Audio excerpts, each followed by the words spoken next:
जय श्री गणेश। देवी उमा का हिमवान के हृदय तथा मेना के गर्भ में आना और गर्भस्था देवी का देवताओं द्वारा स्वतन देवी का दिव्य स्वरूप में प्रादुर्भाव, माता मेना से वार्तालाप तथा पुनः नवजात कन्या के रूप में परिवर्तित होना। ब्रह्मा जी बोले, हे नारद, कुछ समय बीतने के पश्चात उन पति पत्नी दोनों ने देवताओं के कार्य के लिए जन्म हेतु भक्ति पूर्वक जगदम्बा का स्मरण किया। इधर अपने पिता के यज्ञ में योग द्वारा शरीर त्याग देने वाली भगवती चंडिका ने हिमालय पत्नी मेना के गर्भ से जन्म लेने का विचार किया और प्रसन्न होने पर संपूर्ण कामनाओं को देने वाली वह महेश्वरी अपने वचन को सत्य करने के लिए पूर्ण अंश से हिमवान के चित्त में प्रविष्ट हुई और उसी समय महामनस्वी वे हिमालय प्रसन्नता से अपूर्व क्रांति संपन्न होकर अग्नि के समान अदृश्य तथा तेज समूह से युक्त हो गए। तत्पश्चात समाधि संपन्न होने से गिरिराज हिमालय ने सुंदर कल्याणकारी समय में अपनी प्रिया मेना के उदर में शिवा के उस परिपूर्ण अंश का ध्यान किया और इस तरह हिमालय की पत्नी ने हिमवान के हृदय में विराजमान करुणा करने वाली देवी की कृपा से सुखदायक गर्भ धारण किया और संपूर्ण जगत को आश्रय देने वाली उन देवी के गर्भ में आने से गिरिप्रिया मेना सदा तेज मंडल के बीच में स्थित होकर अधिक शोभा पाने लगी। मेना ने अपने पति को सुख देने वाले तथा देवताओं के आनंद के कारणभूत शुभ अभिष्ट गर्भ लक्षण को धारण किया और शरीर के अधिक दुर्बल होने के कारण उन्होंने सभी आभूषणों को उतार दिया और उनका मुखमंडल लोथ के समान श्वेत वर्ण हो गया और वे प्रभात कालीन चंद्रमा के प्रकाश के क्षीण हो जाने से अल्प तारागणों वाली रात्रि के समान दिखने लगी। गिरिराज मिट्टी के समान सुगंधित उनके मुखमंडल को एकांत में सूंघ कर तृप्त नहीं होते थे और गर्भवती होने के कारण दिनों दिन मेना में उनका प्रेम आधिक्य होने लगा और वे हिमालय मेना की सखियों से सदा ये पूछते रहते थे कि मेना को किन वस्तुओं की इच्छा है। वह लज्जा के कारण अपना कुछ भी इष्ट मुझ से नहीं बताती है। कष्टप्रद गर्भ लक्षण के प्राप्त कर लेने पर वे मेना जिस वस्तु के लिए कहती थी उसे अपने सामने गिरिराज के द्वारा उपस्थित हुआ देखती थी, क्योंकि उनकी इच्छा कोई भी वस्तु तीनों लोकों में दुर्लभ नहीं थी। धीरे धीरे गर्भ जन्य व्यथा को पाकर पुष्ट अंगों वाली वह मेना पत्तों से समन्वित बाल लता के समान सुशोभित होने लगी और हिमालय ने अपनी सगर्भा पत्नी को रतन भंडार को अपने भीतर छिपाए रखने वाली पृथ्वी और अग्नि को अपने भीतर छिपाए रखने वाली शमी वृक्ष के समान समझा और महाबुद्धिमान हिमालय ने अपनी प्रिया के प्रति योग अपने द्वारा अर्जित द्रव्यों के अनुसार राजसी प्रवृत्ति एवं अपने शास्त्र ज्ञान के अनुरूप संस्कार किए और उन्होंने प्रसवोन्मुखी अपनी प्रिया को वेदों के द्वारा निर्विष्ट गर्भगृह में मेघ मंडल से आच्छादित आकाश के समान देखा। शुभ लक्षणों वाली गर्भ में जगदम्बा को धारण करने वाली महातेज युक्त तथा सुंदर अंगों वाली प्रिया मेना को देखकर गिरिराज हिमवान बड़ी प्रसन्नता का अनुभव करने लगे और हे मुने, उस समय विष्णु आदि देवता तथा मुनिगण आकर गर्भ में स्थित शिवा की स्तुति करने लगे। देवगण बोले, हे दुर्गे, हे प्राज्ञे, हे जगदम्बे, हे महेश्वरी, हे सत्वर्ते, हे सत्यप्रे, हे त्रिसते, हे सत्य स्वरूपिणी, आपकी जय हो, आपकी जय हो। हे शिवे, आपकी जय हो। यह सत्यार्थ, हे सत्य सुप्रिय, हे सत्य योगिने, हे सत्य व्रते, हे सत्य नेत्रे, हम सभी आपकी शरण में प्राप्त हुए हैं। हे शिव प्रिय, हे महेश्वरी, देवताओं के दुख को दूर करने वाली, आप तीनों लोकों की माता, सर्वाणी, सर्वव्यापिनी तथा भक्तों में स्नेह रखने वाली हैं। हे त्रिलोकेशी, आप प्रकट होकर देवगणों के कार्य को पूर्ण करें। हे महेश्वरी, हम सभी देवगण आपकी कृपा से सनाद हो जाएंगे और इस संसार के सभी सुखी मनुष्य आपके द्वारा ही उत्तम सुख प्राप्त करते हैं और आपके बिना इस त्रिलोक में कुछ भी शोभा नहीं देता।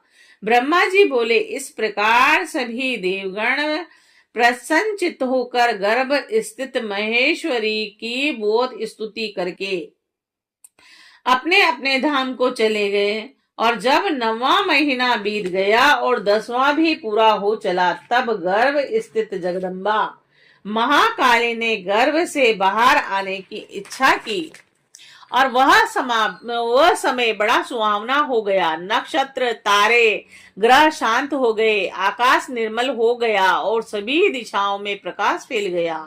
वन, ग्राम तथा सागर के सहित पृथ्वी पर नाना प्रकार के मंगल होने लगे। तालाब, नदियों एवं बावलियों में कमल खिल उठे और हे मुनीश्वर, अनेक प्रकार की सुख स्पर्शी वायु बहने लगी। सभी साधुजन आनंदित हो गए तथा दुर्जन शीघ्र ही दुखी हो गए। देवता आकाश में आकर दुंदुभियां बजाने लगे और वहां फूलों की वर्षा होने लगी तथा श्रेष्ठ गंधर्व गान करने लगे। अप्सराएं और विद्याधरों की स्त्रियां आकाश में नाचने लगी और इस प्रकार आकाश मंडल में देवताओं आदि का महान उत्सव होने लगा। उसी अवसर पर आधा शक्ति सती शिवा देवी मेना के सामने अपने रूप में प्रकट हुई और वह वसंत ऋतु के चैत्र मास में 9वीं तिथि की मृगशिरा नक्षत्र में आधी रात के समय चंद्रमंडल से गंगा की भांति प्रकट हुई।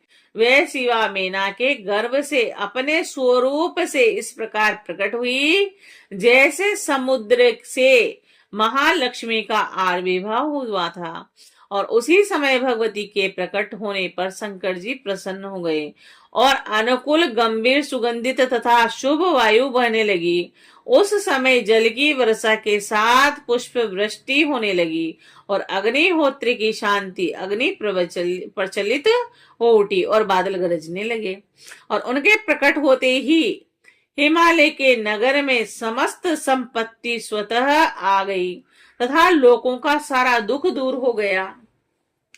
उस अवसर पर विष्णु आदि समस्त देवगण सुखी होकर वहां आ गए और प्रेम से जगदम्बा का दर्शन करने लगे और वे शिव लोक में निवास करने वाली शिव प्रिया महाकाली दिव्य रूप धारिणी उन महामाया जगदम्बा की स्तुति करने लगे। देवता बोले, हे जगदम्ब, हे महादेवी, हे सर्व सिद्ध विधायिनी, आप देवताओं का कार्य पूर्ण करने वाली हैं, इसीलिए हम सभी आपको सदा प्रणाम करते हैं। हे भक्त वत्सले, आप हर प्रकार से देवताओं का कल्याण करें। आपने मेना का मनोरथ पूर्ण किया, अब शिव का भी मनोरथ पूर्ण करें। ब्रह्मा जी बोले, इस प्रकार विष्णु आदि देवता शिवा की स्तुति कर उन्हें प्रणाम करके उनकी परम गति की प्रशंसा करते हुए अपने अपने धाम को चले गए। और हे नारद, नील कमल के दल के समान कांतिमय उन श्यामा भगवती को उत्पन्न हुआ देखकर मेना परम प्रसन्न हो गई और उस दिव्य रूप को देखकर गिरि प्रिया मेना को ज्ञान प्राप्त हो गया और वे उन्हें परमेश्वरी जानकर अत्यंत हर्षित होकर उनकी स्तुति करने लगी। मेना बोली, हे जगदम्बे, हे महेश्वरी, हे अंबिका, आपने बड़ी कृपा की जो सुशोभित होती हुई मेरे सामने प्रकट हुई है। शिवे, आप संपूर्ण शक्तियों में आधा शक्ति हैं तथा तीनों लोकों की जननी हैं। हे देवी, आप भगवान शिव को सदा ही प्रिय है तथा संपूर्ण देवताओं से स्तुत पराशक्ति हैं। हे महेश्वरी, आप कृपा करें और इसी रूप में मेरे ध्यान में स्थित हो जाएं और अब मेरी पुत्री के समान प्रत्यक्ष रूप धारण करें। ब्रह्मा जी बोले, हे नारद, पर्वत पत्नी उन मेना की यह बात सुनकर शिवा देवी अत्यंत प्रसन्न होकर उन गिरी प्रिया से कहने लगी।